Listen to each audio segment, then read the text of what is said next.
Buck Ruxton was a successful Indian-born doctor who had a medical practice in Lancashire at 2 Dalton Square.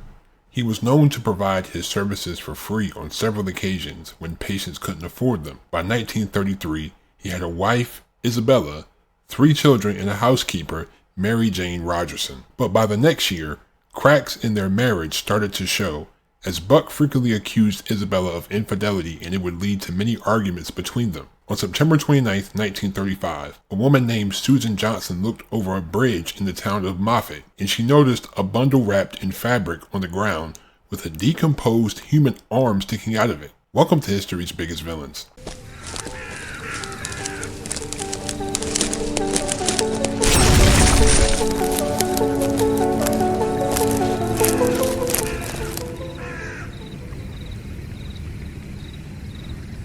Buck was born Bakhtar Hakim in Bombay, British India on March 21, 1889, into a high middle-class Parsi family. It was clear that Buck was a very intelligent child, and by his teenage years, he decided to pursue a career in medicine. Buck's parents paid for him to attend the University of Bombay, where he obtained a Bachelor of Medicine in 1922, followed by a Bachelor of Surgery the next year. After finishing school, he worked at a hospital in Bombay, specializing in medicine, midwifery, and gynecology. In May 1925, he had an arranged marriage with a woman named Motabai Gadali, but it was short-lived. By the time he relocated to Britain in 1926, he had concealed all evidence of this marriage. While in Britain, he took medical courses at London's University College Hospital under the name Gabriel Hakim. He then worked on getting a fellowship of the Royal Colleges of Surgeons, finally changing his name to Buck Ruxton. While studying to become a surgeon, he met 26-year-old Isabella Van Ness, who managed a cafe in the city. By 1929, their first child, Elizabeth, was born. Buck had finally saved up enough money to purchase a building in Lancashire at 2 Dalton Square, as this would be for his new medical practice. He quickly assimilated into British society, earning a respectable reputation in the community. He would even waive the treatment fees if he felt some patients couldn't afford them. By 1931,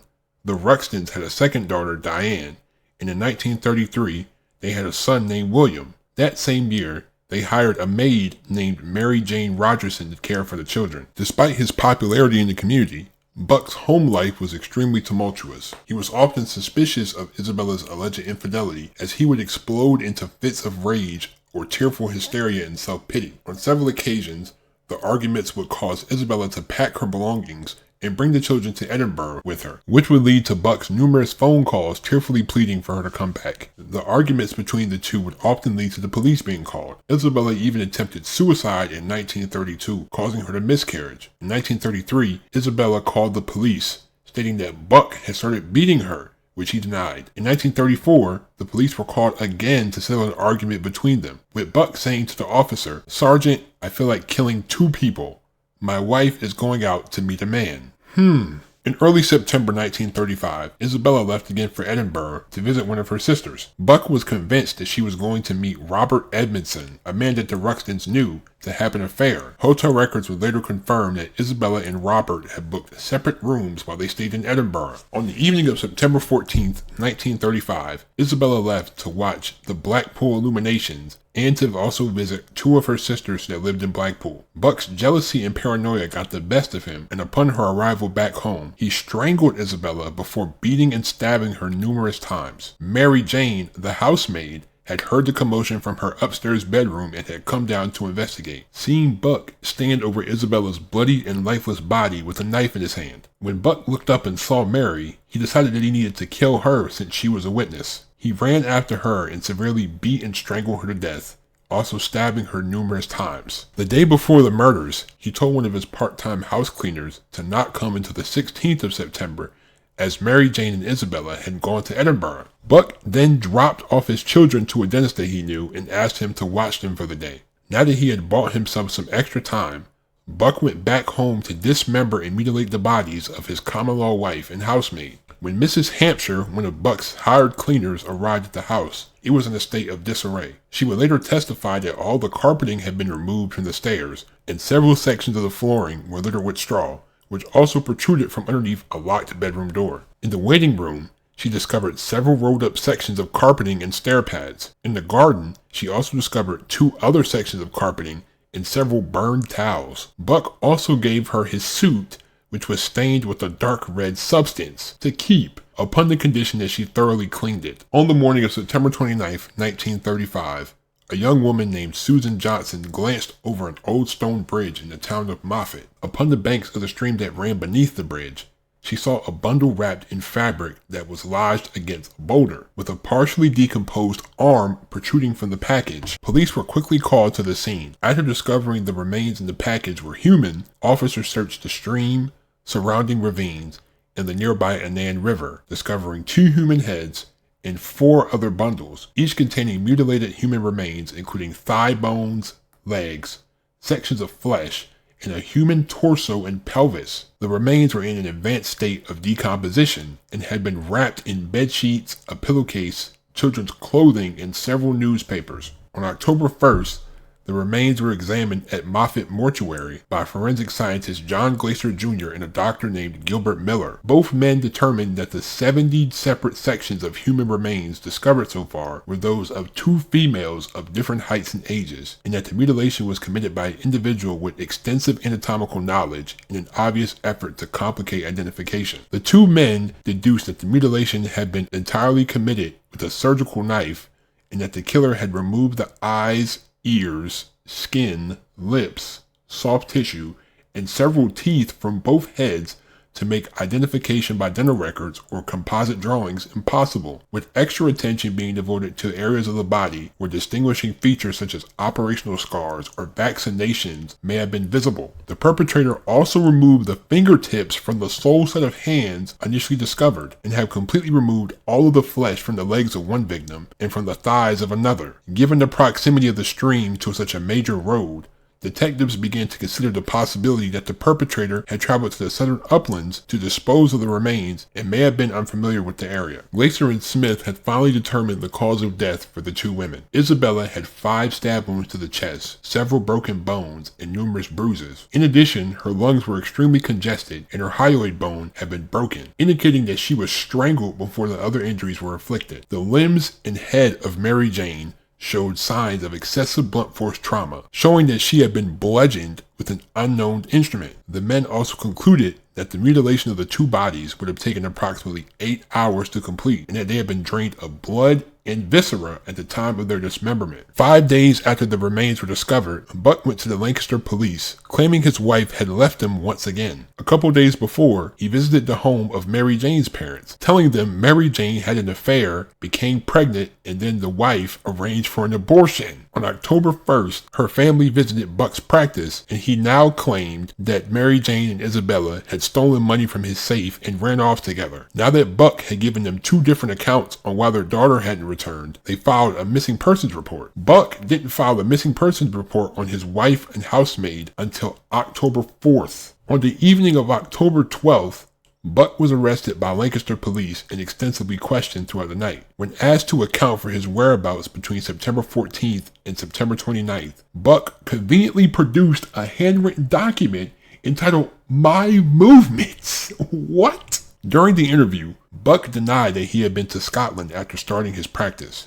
However, in Cumbria, a cyclist that he had knocked over with his car had written down his registration number and reported it to police after he failed to stop after hitting him. Buck was unable to explain why his house had been renovated and also why there were several bloodstains on the stairs, railings, and carpets. He was also unable to explain why traces of human fat and body tissue were discovered in the drains leading directly to the bathroom. While Buck was being questioned, police in his home removed certain items such as carpeting, wallpaper, and silverware for a more detailed forensic examination at Glasgow University. The finger and palm prints on some of the objects matched Mary Jane's prints, and Buck was charged with her murder on October 13th. On November 5th, Isabella's skull x-ray matched the outline on one of her living photographs, and Buck was charged with her murder as well. Buck's trial took place at Manchester's High Court of Justice on March 2nd, 1936, with him pleading not guilty to the murders of his common-law wife and housemaid. The prosecutors at his trial, Joseph Cooksey Jackson, David Maxwell Fife, and Hartley Shawcross, argued that Buck,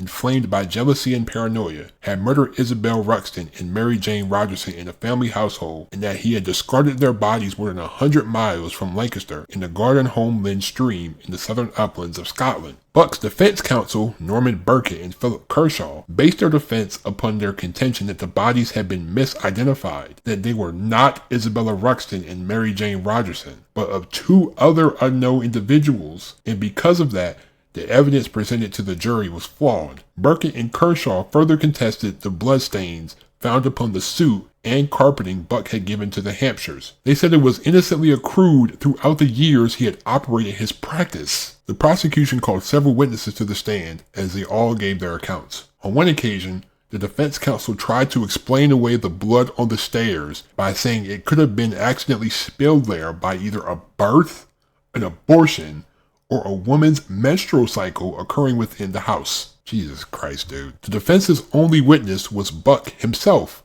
who performed poorly on the stand, again offering up the flimsy story that Isabella had taken Mary Jane to Edinburgh for an abortion. Surprisingly, he admitted to having frequently argued with his wife over her alleged infidelity and justified his mental and physical abuse towards her by simply stating, "Who loves most chastises most." Despite this admission, Buck was adamant that both women would be found alive, and further stated that if the actual identification of the bodies was correct, his happy home was now in shambles. Jesus, get over yourself, dude. The jury only needed an hour to reach a guilty verdict against Buck, as he was consequently sentenced to death. He unsuccessfully appealed his sentence. In the hours immediately prior to his execution, Buck wrote a letter to his chief defense counsel, Norman Burkett. In this letter, Buck thanked Burkett for his skill in which he had conducted his defense, before stating, "I know that in a few hours I shall be going to meet my maker, but I say to you, sir, I am entirely innocent of this crime." Despite a petition from Lancaster residents urging clemency for Ruxton with over 10,000 signatures, Buck was hanged at H.M. Prison, Manchester on the morning of May 12, 1936. The day after Buck's execution, a Sunday newspaper published a brief handwritten confession written by Ruxton the day after his arrest, which he had instructed be opened only in the event of his execution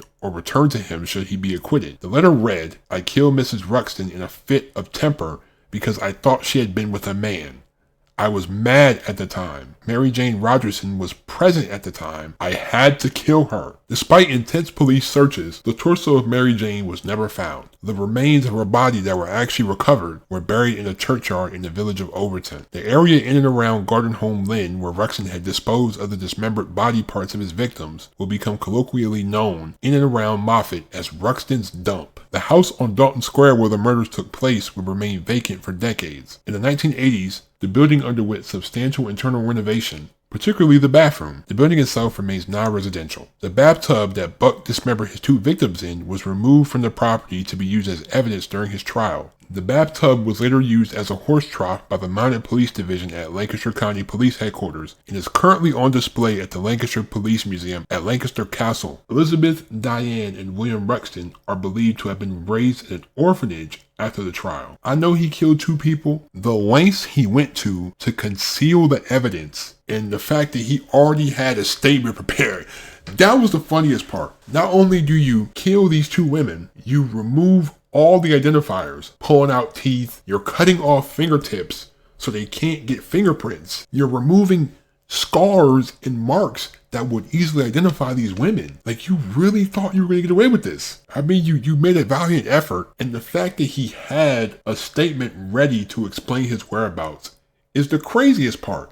Like, that's how I know you're guilty. Like, you already had a handwritten statement ready to explain it. Because there's no way. Like, nobody's just listing out their movements throughout the day. Nobody's doing that. Like, I admire the effort, but dude, come on now. Like, come on, you're guilty as ever. The fact that he told his defense lawyer that, "Oh, I'm not guilty, I didn't do it, but you're on death row." The evidence suggests that you did it. There's so much evidence. Like, your house was bloody. Your wife and housemate are with you one day, and now they're not. All the evidence was going to point to you regardless. You know? Thank you for watching. I really appreciate you guys for coming to my channel. Thank you for the support you guys give me. Leave a like if you enjoyed this video. Hit that subscribe button if you're new to my channel. Definitely turn that bell on, because I'm dropping more frequently. Turn that bell on. But thank you. Please be safe. I'm out. Peace.